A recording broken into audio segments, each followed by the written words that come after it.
Now, there's three of us on the screen. I was going to do this with two of us. But according to Steve Bannon, one of us on the screen is going to vote for Donald Trump in 2024. Which one of y'all is it? Because it ain't me. Actually, 1.5 of you. Yes. Well, the numbers got messed up. David alone. The fractions got a little more difficult than I can handle this morning, David. Thanks a lot. I just want to know if somebody, because 50%, God damn it, David. 50% of black men, so maybe you're right. It's going to be none of us, but of black men are going to vote for Donald Trump, according to Steve Bannon. Now, Steve Bannon is currently avoiding testifying before the Congress. He's about to get held in contempt, but that didn't stop him from going on this broadcast or going in this interview rather, and saying that, well, Donald Trump's about to get 50% of black men. Let's take a listen in. We got a long, tough fight ahead of us. And we're going to have victories, we're going to have defeats. But it's very simple. We're going to win a sweeping victory in 2022, 50, 60, 70 seats, and then we've got to run the country like the people expect. Remember, 2/3 of the people back our policies. Look at the Rio Grande Valley. They call it a thing, we get this declining power thing, it's all this white, crazy people. No. The Hispanic community, the blue-collar Hispanic community, just look down the Rio Grande Valley. Nancy Pelosi had 9 Democrats that stood up to her and said, hey, we don't know, this thing's kind of crazy. 3 of them are from counties that connect in the Rio Grande Valley. Why? Donald Trump's getting, 40, 50, 60% of the vote down there. Vila, the old guy's retired. They understand, particularly now with the invasion. That's Trump country, South Texas. You look at the votes he picked up in LA County and the Bronx. The Hispanic community, Hispanic working class community understands unlimited immigration does not work for them. African American males are also another central part of our coalition. And you wait, we're going to get 50% of that vote in 2022. 50%. And once we do that, we have a governing coalition that's right in front of us, right there in front of us, that can govern. I was off a little bit. Years. I thought he was saying by 2024. He says by 2022. So, James, one of us, it ain't me, bro.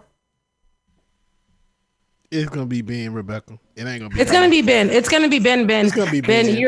It's Ben. It's the man. Listen, let me say this. I don't get no kind of respect, I love that black women haven't entered this chat or this conversation because we know it wouldn't be a black woman in this conversation, especially not for Steve Bannon. However, what we saw, like what we usually see, I know that Candace Owens seems to be one of the highlighted black people on this side of the conversation with Steve Bannon. You know, people that we would believe who would vote for Steve Bannon or Trump in 2024, right? But we don't see a lot of the Candaces as much as on January 6th, when we looked into that crowd. Who did we see? We saw a lot of brothers in there. I'm just trying to say, kidding. But when it comes to black women, I ain't seen that. I saw one black man that, come on, y'all not going, come on. Man, I saw 5.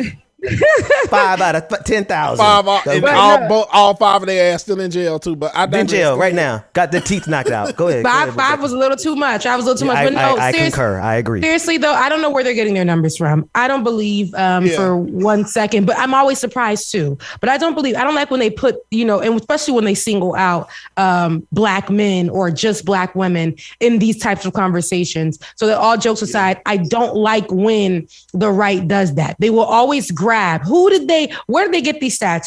Who did they talk to even get these numbers? Right? Is it just the 10 people over there on Mar-a-Lago? Is it the people, from the richer parts of New York? Or is it the people who are still in business with Donald Trump who look like us? Who did you talk to? Who did you speak with? Where did these numbers come from?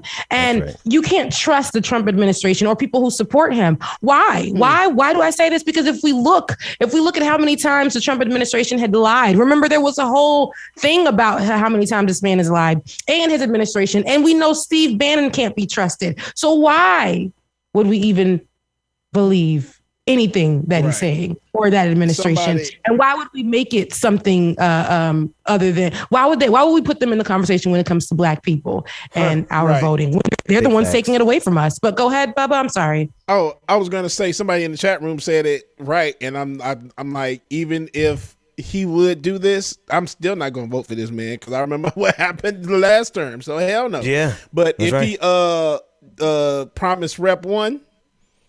That's probably about the only way that he gonna get them that black vote. But even still, I said, I remember how he was in the office. I'm good. I'm good on that. There ain't a damn thing you can do or say. I mean, now if you give me about $1 million, $2-3 million, then you might have a conversation. But then ain't nothing you can do with say that's gonna make me change my mind, dude. I don't want your ass back in that office at all. Shoot, you said a conversation. Well, $3 million, he could have a conversation with me. Yes. $3 million, I have a conversation. Yes. Hello, what's up? And then I'm going to be as Benjamin Dixon. Yeah, what up? Listen, we flipping money right here. Are you on that vote? Okay. We about to flip votes too. What's up? What's the? Yeah. Oh, we flipping them around here. You want that vote? We're gonna take the money and we're gonna do something else with it. I mean, it's a lot of people in politics who do that. I mean, Kamala Harris got the seat and they ain't done nothing since. Ain't done nothing since. She flipped it on us. Damn. She flipped it on its head for us. They ain't nothing I ain't seen. I was gonna go after Joe Biden and Joe Biden, but listen, for the exact same thing.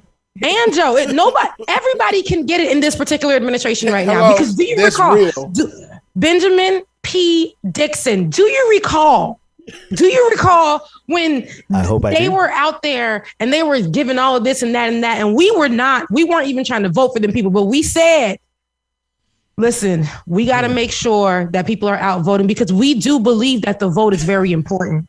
We do believe that the vote is very important. We were rallying around it, even though we weren't for it. We had to make sure that there would not be a Trump. 2021? We wanted to make sure that it wouldn't be a Trump 2020. So we made sure of that, and we thought. Well, I didn't suspect because I was saying, everybody was giving them a side eye. Everybody gave Joe Biden a side eye to the polls so that we can get rid of the fascist in chief. And that's the thing. I made sure that I gave them both the side eye because I did not want us to focus on her just being Black. And I think that that's what we did. Chucks, Blackness, HBCUs, what we can do for the Black community, how much money we're going to give to those schools, how much money we're going to put back into Black communities. And now we're looking at, we about a year in, baby. And we have got no more of that stimulus money. We have not a thing. We don't really have much to show. And if you guys want to say, oh, she did this, she did this. And this is the thing. When we're having this conversation. Her approval rating don't say, no, people agree with you, Rebecca. I think her approval rating is like 26%. But I'm going to talk about this real quick. When you go to the Twitters, and I saw this morning, yesterday was the anniversary of, I think, oh my God, we did it, Joe. We did it. You're going to be the next president of the United States. That conversation, the we did it, Joe situation. When I look back on that day and I look at that moment, it was like, I already knew this woman ain't showing up. She ain't showing up. She's not going to show up for us. And I didn't expect it to be in this way where she literally disappears. But when I look back on that day, I'm like, dang, the people in the comment section, and they were more of those, because we have those far rights, those radicals, whatever you want to call them, the alt-rights. Oh, there's a whole bunch of names for them. But even in the left side of things, and the people who call themselves progressive side of things, there are people who choose to ignore the fact that this lady is missing. They're saying, oh, this is the best day of our life, the best thing that could ever happen to us. And they don't look like us. There was a time, maybe about 5 months ago, there were a group of them who looked just like me, Black women who were online defending Kamala Harris because she's a Black woman. I am rooting for everybody Black, but I'm also not against holding somebody calling things out, calling people out, calling a thing accountable. I don't care if you're a Black woman, white woman. I don't care. I don't care if you're a Kamala or a Karen. You're missing. You're not doing the job, and we're going to call it out because we put you in position for a reason, and you're not delivering. For such a time as this. So they coerced us to vote for them. And the fact that Joe Biden thought that bringing in a person of color, because we got to call her a person of color since she, she's a shapeshifter. But him bringing in a person of color, but knowing because if she ran off of Black policies that would push the Black agenda positively, if she did that, if it came from her mouth and not his, it would garner all of our votes. And that's what happened, right? But yet they sat there. They got in. We put them in seat, honey. We ain't seen them since. We fell for the banana tailpipe. Ooh, hey, bro, I got two people. Let me add two all we see is TikToks. TikToks of Joe Biden wearing his shades, his Ray-Bans, and that's what we see. And with Kamala, we're supposed to be okay with that, Rebecca. We supposed to be, go off, queen, go off. We're saying even if you are Black, we must hold you accountable. And this was the thing: get him in the White House, hold him accountable. My God, today we thought. Then people said, hold us accountable. We're already seated. We don't know you. We don't know you. Nothing you goddamn say. We don't know you. I want to flip it just a little before we go to the next conversation, because I kind of, Kamala, aren't you tired of working for that mediocre white man? Because the people need something. I don't think we're going to get it from Joe. And your approval rating is 20. It's 28%. Her approval rating is 28%. She literally has nothing to lose. Nothing. Because there's no political career for a vice president who goes out of office with 28%. So you got Nancy Pelosi and you got Maxine Waters. They have tried to turn us against Maxine every day. Let me tell you something. Maxine comes, she shows up, she wakes up, she's been holding this seat, and I don't feel like there are things that she does that I don't like either. But there are more things that I can say, wow, she said that, she stood up for that. It's not even, we got people like Cori Bush who has found a place there that back in the day would have never had that position. That's and there are things that she may do that I may not be fond of, but there are so many other things that I see her doing for our people. It's working. It's moving. She is what the nation needs. These are the type of people that we need in these spaces. Why I say? Because I said Cori Bush would have never got this seat ever. If this was even 5 years ago, like she would have never gotten the seat. Kamala Harris, if this was 5 years ago, she would have never got the seat.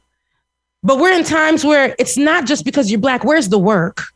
What else are you doing? Because we can't say, and that's what I had to say for the local officials here. It can't be because you're Black at the table. You can be Black at the table and don't mind none of the Black business. Literally, you are moving the agenda of the same agenda, and that's systemic, and that upholds white supremacy. It upholds white values. It only protects white people or people with money. That's not a lot of people.